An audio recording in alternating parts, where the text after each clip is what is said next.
Hay momentos en la vida que dividen nuestra historia en dos: un antes y un después. La ruptura de una relación suele ser uno de ellos, porque no solo pierdes a una persona, pierdes una rutina, pierdes planes, pierdes conversaciones, pierdes una versión de ti mismo que existía cuando esa persona estaba a tu lado, y por eso duele tanto, mucho más de lo que la mayoría imagina.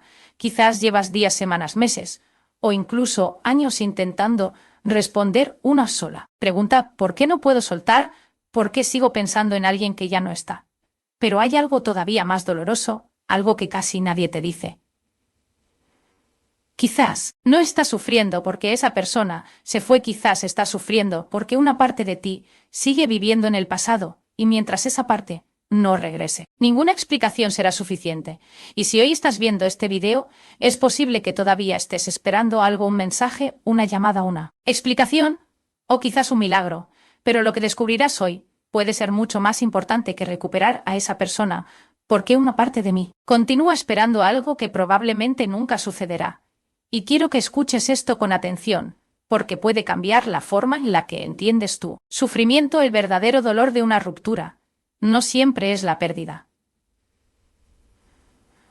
Muchas veces es la resistencia a aceptar que terminó el ganó, resistencia a aceptar que la historia no tendrá el final, que imaginaste, la resistencia a aceptar que alguien que era parte de tu mundo ahora vive fuera de él, y cuanto más te resistes, más sufres. Es algo que vemos constantemente en psicología. No es el hecho en sí lo que destruye a una persona, es la lucha interna contra la realidad. Imagina por un momento que estás intentando sostener una puerta cerrada, empujas, insistes, te esfuerzas, gastas energía, horas, días, meses, pero la puerta no se abre. Y aún así, sigues empujando. Eso es exactamente lo que ocurre cuando no aceptamos una ruptura. Nuestro cuerpo sigue en el presente, pero nuestra mente permanece atrapada en el pasado, esperando, imaginando, fantaseando, buscando señales donde no las hay. Sin darte cuenta, comienzas a vivir una vida paralela, una vida construida sobre la esperanza. No me escribió hoy, pero quizás mañana necesita tiempo. Tal vez está confundido, quizás vuelva cuando se dé cuenta de lo que perdió. Y aunque esas ideas parecen aliviarte durante unos segundos, en realidad prolongan tu sufrimiento, porque mantienen viva una historia que ya terminó. La neurociencia explica algo fascinante. Cuando nos enamoramos, el cerebro libera sustancias que generan placer: dopamina, oxitocina, serotonina. Cada mensaje, cada abrazo, cada llamada, cada momento compartido se convierte en una recompensa emocional. Tu cerebro aprende a asociar esa persona con bienestar, con seguridad, con alivio, con felicidad. Pero cuando la relación termina, no desaparece solamente una persona, también desaparece una fuente constante de estimulación cerebral. Y aquí ocurre algo importante: tu cerebro entra en abstinencia, y aquí aparece una verdad inquietante. El cerebro no distingue fácilmente entre perder una persona y perder una fuente de supervivencia emocional. Por eso tu dolor parece tan desproporcionado, porque tu sistema nervioso cree que está perdiendo algo vital. Sí, abstinencia emocional. Por eso revisas el teléfono, por eso vuelves a mirar fotografías, por eso entras a sus redes sociales, por eso imaginas conversaciones que nunca ocurren. No porque estés loco, no porque seas débil, sino porque tu sistema nervioso está intentando recuperar algo que durante mucho tiempo consideró imprescindible para sobrevivir. Y cuando entiendes esto, empiezas a tratarte con más compasión, porque dejas de preguntarte ¿qué me pasa? Y comienzas a preguntarte ¿qué está intentando hacer mi cerebro para protegerme? La diferencia es enorme, porque la culpa desaparece y aparece la comprensión. Recuerdo a una paciente que llegó a consulta completamente rota. Habían pasado 8 meses desde la ruptura, 8 meses, y seguía despertando, pensando en él, seguía revisando su última conexión, seguía imaginando una reconciliación. Me dijo algo que nunca olvidaré: lo peor no es que se haya ido, lo peor es que una parte de mí sigue esperándolo. Y ahí estaba la clave. No sufría solamente por la ausencia, sufría por la esperanza, porque la esperanza puede ser maravillosa, pero también puede convertirse en una prisión, especialmente cuando está puesta en alguien que ya eligió otro camino. Hay personas que pasan años esperando, años, no porque amen, sino porque no aceptan, y son cosas diferentes. Amar es recordar con cariño, aceptar la libertad del otro, continuar viviendo. Aferrarse es detener tu vida esperando que alguien la reactive, y ninguna persona debería tener tanto poder sobre tu existencia. Por eso, el primer paso para sanar no consiste en olvidar ni en reemplazar, ni en distraerte. El primer paso consiste en reconocer una verdad incómoda. La relación terminó. Puede doler, puede romperte por dentro. Puede parecer injusto, pero sigue siendo verdad, y las heridas empiezan a cerrar únicamente cuando dejamos de discutir con la realidad. No significa que tengas que estar de acuerdo, no significa que te guste, no significa que no duela, significa simplemente que empiezas a mirar de frente lo que está ocurriendo, porque aquello que no aceptas te controla, y aquello que aceptas empieza a transformarse. Ahora bien, existe una razón psicológica mucho más profunda por la que algunas personas quedan atrapadas durante años después de una ruptura. Una razón que no tiene que ver con el amor ni con la otra persona, sino con una herida mucho más antigua, una herida que estaba ahí mucho antes de que esa relación comenzara. Y cuando descubras cuáles, entenderás por qué soltar a veces parece imposible. Hay algo que pocas personas comprenden cuando atraviesan una ruptura, algo que puede cambiar por completo la forma en que interpretan su dolor. Muchas veces no lloramos solamente por quien se fue, lloramos por todo lo que esa persona despertó dentro de nosotros. Porque cuando alguien llega a nuestra vida, no solo ocupa un lugar en nuestro presente, también toca heridas antiguas, vacíos, miedos, necesidades emocionales que llevamos años intentando esconder. Y cuando esa persona desaparece, todo eso vuelve a salir a la superficie de repente, sin avisar. Por eso algunas rupturas duelen mucho más que otras, porque no estás perdiendo únicamente una relación, estás perdiendo una sensación que tu cerebro interpretó como seguridad, como refugio, como protección. Quizás nunca te lo habías planteado de esta manera, pero quiero que reflexiones unos segundos. ¿Qué era exactamente lo que esa persona te hacía sentir? Quiero que seas brutalmente honesto contigo, porque esta respuesta puede cambiarlo todo. Tal vez no extrañas a esa persona, tal vez extrañas la versión de ti que existía cuando estabas conmigo. Ella te hacía sentir importante, deseado, valioso, escuchado, protegido, acompañado, porque muchas veces lo que extrañamos no es a la persona. Extrañamos cómo nos sentíamos cuando estábamos con ella, y ahí aparece una de las trampas más peligrosas del corazón. Confundir amor con necesidad emocional son cosas distintas, muy distintas. El amor sano suma la necesidad, intenta llenar un vacío. El amor conecta la necesidad.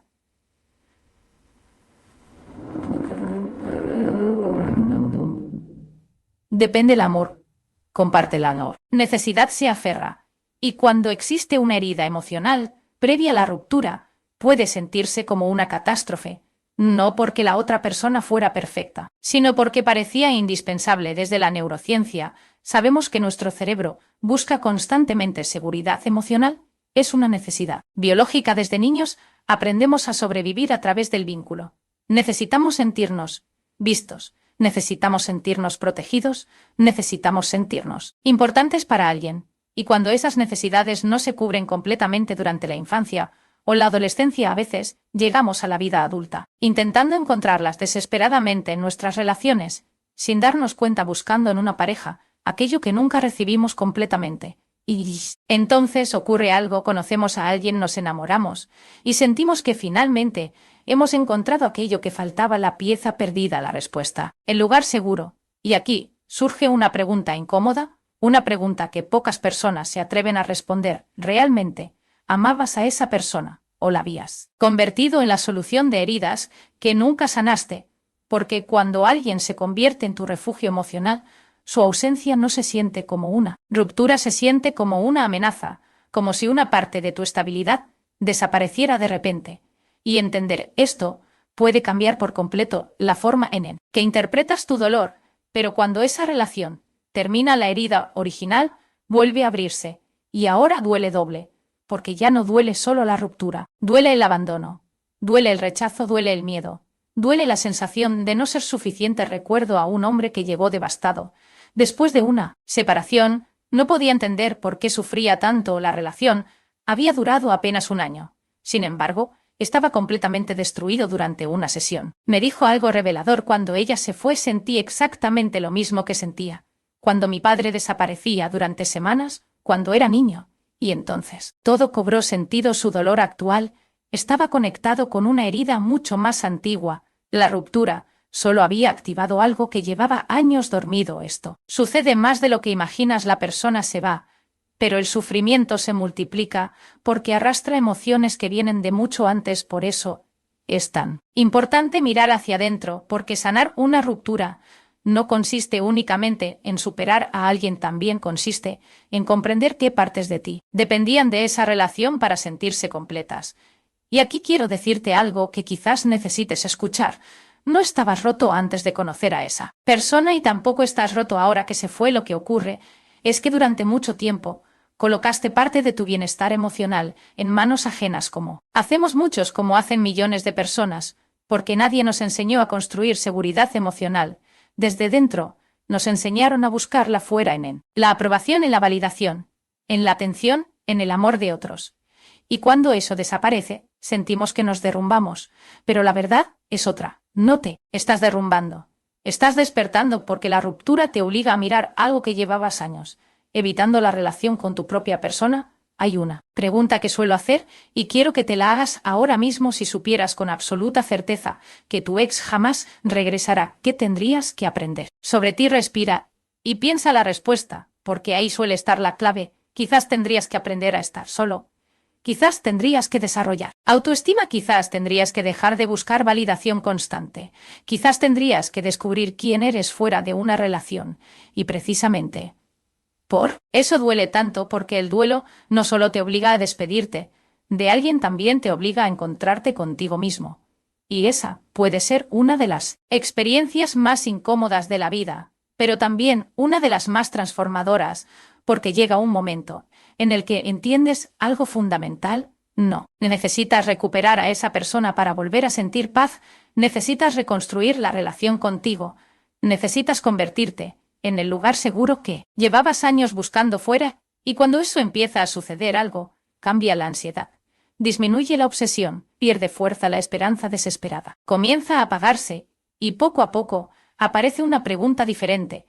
Ya no es ¿cómo hago para que vuelva ahora?, es ¿cómo hago para volver a mí? Y esa pregunta marca el inicio de una transformación profunda. Sin embargo, antes de llegar a la aceptación, existe una etapa extremadamente engañosa, una etapa donde la mente intenta negociar con el dolor, hace promesas, construye fantasías, imagina escenarios imposibles y convence a la persona de que todavía puede recuperar lo que perdió. Es una fase silenciosa, pero tremendamente poderosa, y puede mantenerte atrapado durante meses o incluso años sin que te des cuenta. Hay una etapa del duelo que suele pasar desapercibida, porque no parece dolor, no parece tristeza, no parece desesperación. De hecho, muchas veces parece esperanza.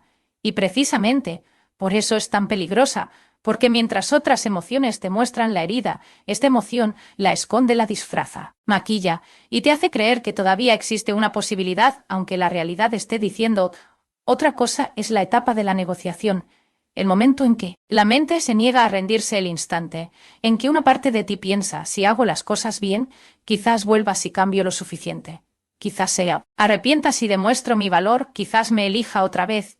Y sin darte cuenta comienzas a negociar con una realidad que ya tomó una decisión.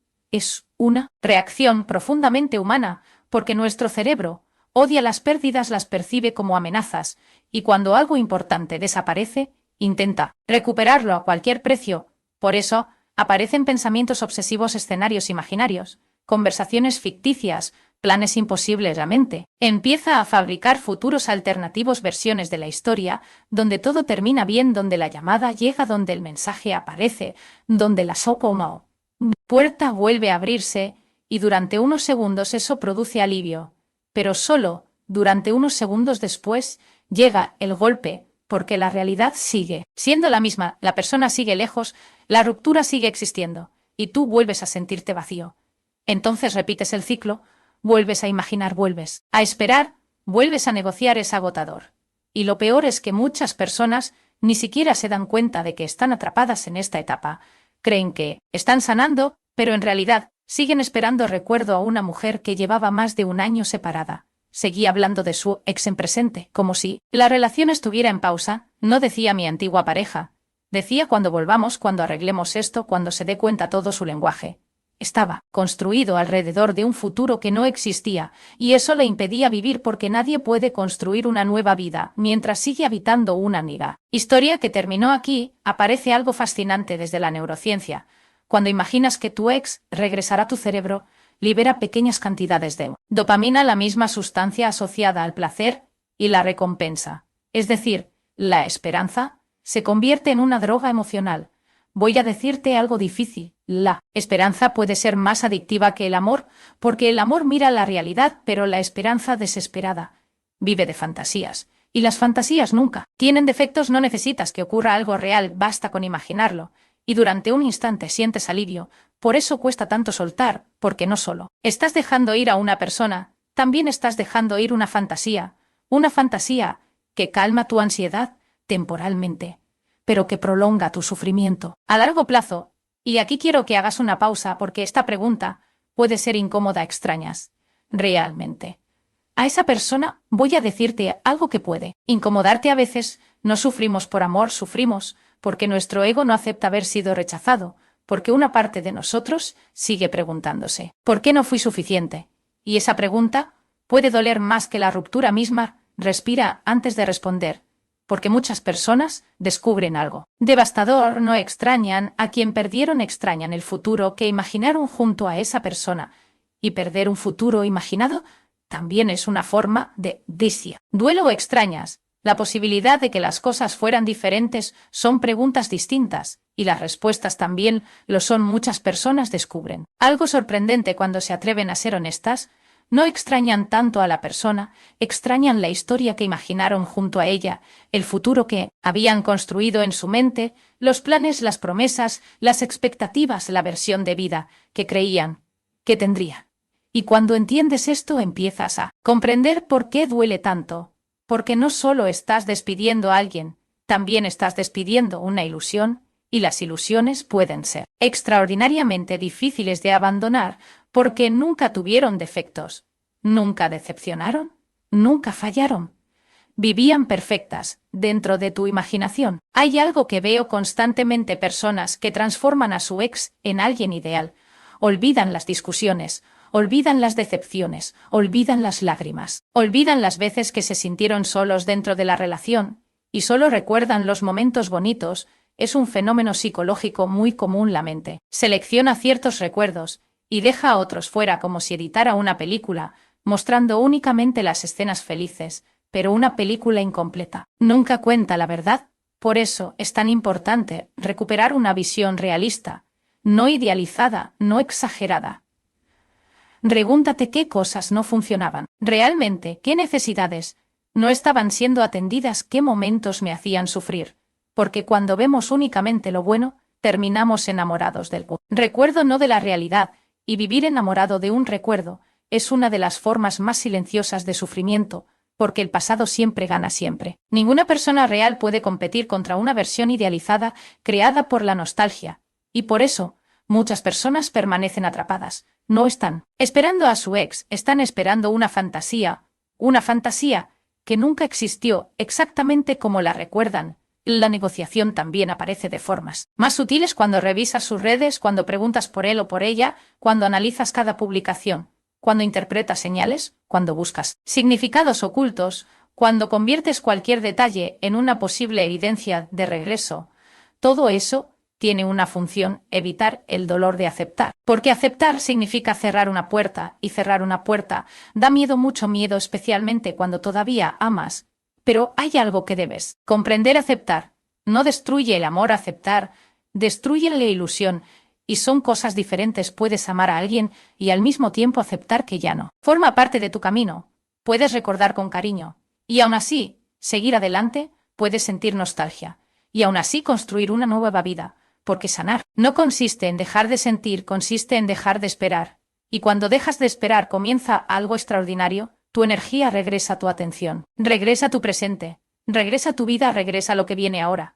Suele asustar a muchas personas porque contradice todo lo que creen sobre sí misma. Después de tanto llorar, después de tanto esperar, después de tanto intentar recuperar la relación, aparece una emoción que parece incorrecta, una emoción que muchos intentan esconder, pero ignorarla puede retrasar tu sanación durante años, porque esta emoción tiene una misión muy concreta: romperla. Idealización, sin embargo, antes de que llegue esa libertad, aparece una emoción mucho más intensa, más explosiva, más difícil de controlar. Una emoción que muchas personas intentan esconder porque les hace sentir culpables: la rabia, el enojo, la ira, esa fuerza emocional que surge cuando finalmente empiezas a darte cuenta de todo lo que has perdido. Y aunque parezca destructiva, puede convertirse en una de las etapas más importantes de tu sanación. Hay un momento en toda ruptura en el que algo cambia. Ya no estás intentando convencerte de que volverá. Ya no pasas el día imaginando escenarios imposibles, ya no negocias tanto con la realidad, y entonces aparece una emoción inesperada: la rabia, una rabia profunda, intensa, desordenada, a veces silenciosa, a veces explosiva, y muchas personas se asustan cuando llega porque no encaja con la imagen que tienen de sí mismas. No soy una persona rencorosa, no quiero sentir odio, no quiero convertirme en alguien amargado. Pero la rabia no llega para destruirte. De hecho, muchas veces la rabia es la primera señal de que estás dejando de idealizar. Es el momento en que tu mente deja de preguntarse cómo recuperarlo y empieza a preguntarse: ¿por qué acepté tanto? Dolor llega para despertarte porque durante mucho tiempo tu energía estuvo enfocada en recuperar, en entender, en justificar, en esperar. Y ahora esa energía necesita salir por algún lado. La rabia es una señal, una alarma emocional, un mensaje interno que dice: esto me dolió, esto fue importante, esto me afectó, y por eso aparece. No porque seas una mala persona, sino porque eres humano. Piensa en una herida física. Si alguien te rompe un brazo, tu cuerpo reacciona segunda. Inflama, duele, se protege. La rabia cumple una función parecida. Es una respuesta de protección emocional, una forma de tu sistema nervioso de decir: necesito defenderme, necesito recuperar mi espacio, necesito dejar de sentirme indefenso. Lo curioso es que muchas veces la rabia no se dirige solamente hacia la expareja, también se dirige hacia uno mismo. Y ahí suele volverse más peligrosa, porque comienzan los reproches: ¿cómo fui tan ingenuo? ¿Por qué no vi las señales? ¿Por qué permití tantas cosas? ¿Por qué me quedé tanto tiempo? Y poco a poco, la tristeza se transforma en culpa, una culpa silenciosa, persistente, que desgasta por dentro. Recuerdo a una mujer que después de una separación repetía constantemente la misma frase: perdí 5 años de mi vida, una y otra vez. 5 años, 5 años, 5 años, hasta que un día le pregunté algo de verdad: ¿los perdiste? Se quedó en silencio, y entonces comenzó a llorar, porque comprendió algo importante. No estaba llorando solamente la ruptura, estaba llorando la versión de sí misma que creía haber traicionado, la mujer que pensaba que debía haber actuado diferente, la mujer que imaginaba que habría tomado mejores decisiones. Y eso ocurre constantemente. No solo perdemos una relación, también perdemos la fantasía de quién creíamos que seríamos. Y esa pérdida duele muchísimo. La neurociencia ha descubierto algo interesante: la rabia activa zonas cerebrales relacionadas con la acción, con el movimiento, con la supervivencia. Por eso durante esta etapa, muchas personas sienten impulsos intensos, quieren escribir, llamar, reclamar, confrontar, decir todo lo que callaron. Es una energía enorme, y si no se canaliza correctamente, puede convertirse en resentimiento. El resentimiento es diferente. La rabia es una emoción. El resentimiento es una decisión inconsciente de permanecer unido al dolor. Y aquí está la diferencia. La rabia pasa, el resentimiento se instala, la rabia libera, el resentimiento encadena. Por eso es tan importante permitirte sentir, pero no quedarte a vivir ahí. Hay personas que convierten el enojo en identidad. Años después siguen hablando de la voz. Años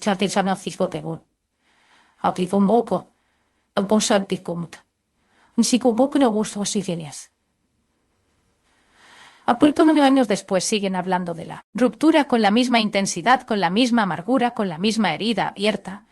Y aunque parezca que odian a esa persona, en realidad siguen emocionalmente conectadas a ella, porque el resentimiento sigue siendo una forma de vínculo, un vínculo doloroso, pero vínculo al fin y al cabo. Y sanar implica romper también esa cadena, implica permitir que la rabia haga su trabajo y luego dejarla marchar, porque detrás de la rabia siempre hay algo más, algo mucho más vulnerable: la tristeza. Y aquí es donde muchas personas intentan escapar, porque la tristeza exige algo que el enojo no exige. La tristeza exige rendición.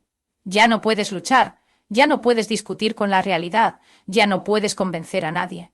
Solo puedes sentir, y eso asusta mucho, porque la tristeza te obliga a mirar el vacío, el lugar que quedó cuando esa persona se fue, los silencios, las ausencias, las rutinas que desaparecieron, los mensajes que dejaron de llegar, las noches que se volvieron más largas, los domingos que ahora parecen distintos. Es un encuentro íntimo con la pérdida, sin máscaras, sin distracciones, sin defensas. Por eso tantas personas intentan evitarla, se llenan de actividades de trabajo, de ruido, de relaciones nuevas, de entretenimiento constante, no porque estén sanando, sino porque tienen miedo de quedarse solas con su dolor. Pero el problema es que aquello que no sientes no desaparece. Permanece, esperando. La tristeza tiene una función biológica y psicológica muy poderosa. Obliga al cerebro a reorganizarse, a aceptar una nueva realidad, a construir nuevos significados. Es como si internamente comenzara una reconstrucción lenta, invisible, pero profundamente transformadora. Por eso llorar no es debilidad, nunca lo ha sido. Llorar es una forma de procesar, una forma de liberar tensión emocional. Una forma de liberar. Permitir que el dolor avance en lugar de quedarse atrapado. He visto personas avergonzarse por llorar meses después de una ruptura, como si las lágrimas fueran una prueba de fracaso, y ocurre exactamente lo contrario. Las lágrimas suelen ser una prueba de que el corazón sigue trabajando, de que el proceso continúa, de que algo dentro de ti está intentando sanar. Hay días en los que sentirás que avanzas, y otros en los que parecerá que vuelves al inicio. Escucharás una canción, verás una fotografía, pasarás por una calle determinada y de repente volverá el dolor. Pero eso no significa que estés retrocediendo, significa que todavía hay partes de la herida que necesitan atención. La sanación no es lineal, nunca lo ha sido. Es un movimiento constante, como las olas del mar, van y vienen, suben y bajan, pero siempre avanzan hacia la orilla. Y aquí ocurre algo fascinante, aunque ahora no puedas verlo. Tu cerebro está cambiando, tu identidad está cambiando, tu manera de entender.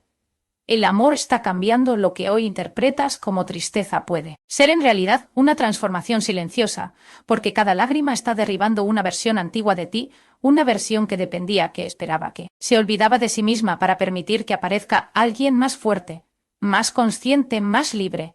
Y llega un momento silencioso, casi imperceptible, en el que empiezas a notar algo diferente. La tristeza sigue ahí, pero ya no te domina. La nostalgia aparece, pero ya no controla tus decisiones. Los recuerdos llegan, pero ya no destruyen tu día. Y entonces comprendes que algo dentro de ti está cambiando, porque después de atravesarla, rabia, después de permitirte sentir la tristeza, pero antes de hablar de la aceptación, necesito advertirte algo, porque existe una idea equivocada que hace sufrir a muchas personas. Creen que aceptar significa olvidar, creen que aceptar significa dejar de amar, creen que aceptar significa que nada del oro vivido tuvo importancia, y no es así. La aceptación no suele sentirse como una victoria. Al principio se parece más a una rendición, como si estuvieras soltando algo que todavía amas, pero con el tiempo descubres algo extraordinario. No estabas renunciando al amor, estabas recuperando tu libertad. Comienza a aparecer la fase más liberadora de todas, la aceptación. No como resignación, no como olvido, sino como una profunda reconciliación con la acción, realidad. Y cuando eso sucede, la historia empieza a transformarse por completo. Existe un momento en el duelo que muchas personas esperan, un momento que imaginan como una meta, como una línea de llegada, como un día mágico en el que despertarán sin dolor, sin recuerdos, sin nostalgia, sin lágrimas. Pero la aceptación no funciona así. No aparece de repente, no llega una mañana tocando la puerta. No sucede, porque el calendario avance. La aceptación ocurre de corro, una forma mucho más silenciosa, más profunda, más humana.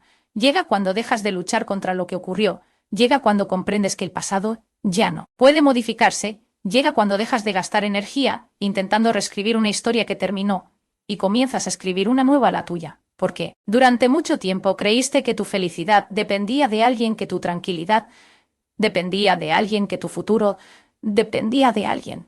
Pero ahora estás descubriendo algo diferente. Tu vida sigue tu corazón, sigue tu historia, sigue. Y eso cambia absolutamente todo. Recuerdo a un paciente que me dijo algo hermoso. Después de muchos meses de sufrimiento, No es que haya dejado de extrañarla, es que he dejado de esperarla.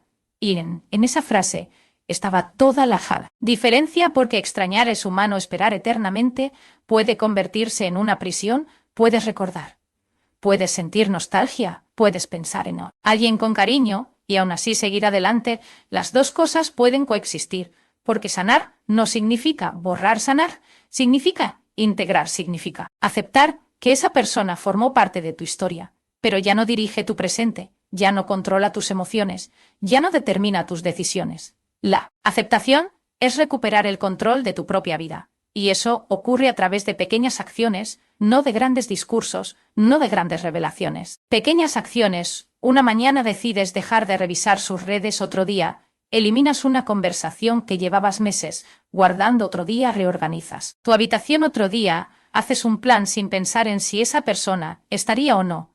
Y poco a poco, sin darte cuenta, empiezas a construir una nueva identidad. Porque una ruptura no solo termina una relación, también obliga a reconstruir quién eres durante mucho tiempo. Dijiste nosotros, ahora vuelves a decir yo. Y aunque al principio duele, con el tiempo se convierte en libertad. Hay una pregunta que quiero que te hagas y que respondas con total honestidad. ¿Quién eras antes de conocer a esa persona? Piensa antes de la relación, antes de los planes, antes de las promesas, antes de los sueños compartidos. ¿Había alguien, tú, una persona con ilusiones, con proyectos, con talentos, con deseos, con una historia propia? Y esa persona sigue existiendo, no desapareció, solo quedó escondida debajo del dolor. La aceptación consiste en volver a encontrarla, volver a escucharte, volver a conocerte, volver a construir una relación contigo, porque muchas veces la ruptura termina convirtiéndose en una oportunidad inesperada, una oportunidad para preguntarte qué quiero realmente, qué necesito, qué merezco, qué ya no estoy dispuesto a tolerar. Y esas preguntas cambian vidas, porque transforman la pérdida en aprendizaje, transforman la herida en conciencia, transforman el sufrimiento en crecimiento. Esta es la razón por la que existe una etapa aún más profunda que la aceptación, la etapa del significado, la etapa donde dejas de preguntarte ¿por qué me pasó esto? Y comienzas a preguntarte ¿qué puedo hacer con esto? La diferencia parece pequeña, pero es enorme, porque la primera pregunta te deja atrapado en el pasado, la segunda te devuelve el poder. He visto personas que después de una ruptura comenzaron terapia por primera vez, personas que aprendieron a poner límites, personas que dejaron relaciones tóxicas, personas que descubrieron talentos olvidados, personas que finalmente aprendieron a amarse, no porque la ruptura fuera buena, sino porque decidieron crecer a través de ella. Y eso es muy distinto. Dar sentido a una pérdida no significa agradecer el sufrimiento, significa evitar que el sufrimiento sea inútil. Significa convertir la herida en sabiduría, convertir la experiencia en conciencia, convertir el dolor en transformación. Hay una imagen que me gusta mucho. Imagina que tu vida es un libro. Durante un tiempo pensaste que esta relación era el capítulo más importante. Quizás incluso creíste que era el final de la historia, pero no lo era. Era solo un capítulo importante, profundo, intenso, doloroso, pero un capítulo. Y ahora tienes dos opciones: cerrar el libro y quedarte atrapado ahí para siempre, o pasar la página, no porque olvidaste, no porque dejó de importar, sino porque tu historia continúa, porque todavía quedan capítulos por escribir, personas por conocer, lugares por descubrir, sueños por cumplir, versiones de ti mismo que aún no existen, y ninguna de ellas podrá aparecer mientras sigas mirando únicamente hacia atrás. Y ahora quiero hacerte una pregunta, quizás la más importante de todo este recorrido. Quiero que respondas con absoluta honestidad. Si supieras con certeza que esa persona nunca volverá, ¿seguirías entregándole tu presente? ¿Seguirías sacrificando tu paz? ¿Seguirías posponiendo tu vida? Porque llega un momento en el que el verdadero problema ya no es la pérdida, es la decisión de permanecer atrapado en ella. Ella, y ese momento marca la diferencia entre sufrir eternamente o empezar a reconstruirte. Hay algo que quiero decirte con absoluta claridad: tu ex no era tu destino, era parte de tu camino. Y quizás esto sea difícil de aceptar, pero si esa persona realmente fuera para ti, no tendrías que convencerla, no tendrías que perseguirla, no tendrías que sacrificar tu paz para conservar su amor. El amor sano no exige que te abandones a ti mismo, y entender eso libera, porque deja de parecer que perdiste tu única oportunidad de ser feliz. La felicidad nunca estuvo en una persona, la felicidad estaba en tu capacidad de amar, y esa capacidad sigue contigo, no se fue, no desapareció, no murió con la ruptura, sigue dentro de ti, esperando el momento adecuado para volver a expresarse, pero esta vez desde un lugar diferente, no desde la necesidad, no desde el miedo, no desde el vacío, sino desde la plenitud, desde la plenitud. Libertad desde el amor propio. Quizás hoy todavía duela. Quizás todavía existan noches difíciles. Quizás aún haya recuerdos que te hagan llorar. Y está bien, no tienes que correr, no tienes que demostrar nada. No tienes que sanar según el ritmo de nadie, solo sigue avanzando un día a la vez, una decisión a la vez, una respiración a la vez, porque llegará un día, y probablemente, no lo notarás de inmediato, un día, en el que escucharás su nombre, y ya no. Sentirás un nudo en el pecho un día, en el que recordarás la historia sin que se rompa tu corazón un día, en el que comprenderás que sobreviviste, que creciste, que aprendiste, que te reconstruiste. Y entonces descubrirás algo que puede cambiar tu vida para siempre. Nunca fue esa persona quien tenía el poder de salvarte, nunca fue esa persona quien definía tu valor, nunca fue esa persona quien completaba tu historia durante mucho tiempo. Creíste que necesitabas recuperar a alguien, pero la verdad era otra. Lo que necesitabas recuperar era tu paz, tu identidad, tu fuerza, tu capacidad de volver a confiar en ti, porque la persona que llevabas tanto tiempo esperando no era tu ex, eras tú antes del miedo, tú antes de la dependencia. Tú antes de la dependencia. Olvidar cuánto valías. Y cuando finalmente regreses a ti mismo, comprenderás algo maravilloso. Ninguna pérdida fue más importante que este reencuentro, porque el verdadero destino del duelo nunca fue recuperar a quien se fue volver a encontrarte contigo.